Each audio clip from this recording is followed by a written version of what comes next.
দেখো বন্ধুরা, আজ আমার ইয়োলো সাইড মেয়ে কুনুরটা দরজা খুলে দিতেই সঙ্গে সঙ্গে বাইরে বেরিয়ে এসেছে।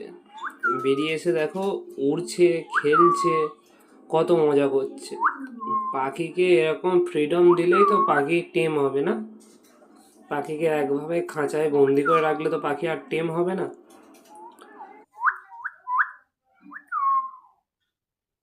দেখুন, আপনারা নিজে থেকেই দেখুন কি সুন্দর খেলছে পাখিটা।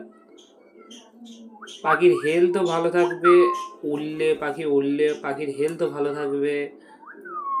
পাখির মন, পাখি ভালো খাবার খাবে। পাখি উড়লে পাখির শরীর খুবই খুবই ভালো থাকে। আমার পাখি দুটোর ব্রিডিংয়ে দেবো, কিন্তু ব্রিডিংয়ের আপাতত বক্স পাচ্ছি না। বক্সের একটু সমস্যা হচ্ছে বলে ব্রিডিংয়ে দিইনি। তো খুব শীঘ্রই পাখি দুটোর ব্রিডিংয়ে দিয়ে দেবো। বন্ধুরা, আপনারা সঙ্গে থাকুন। আপনারা অবশ্যই আপডেট পাবেন। আপনারা দেখুন পাখি দুটো কি সুন্দর খেলছে।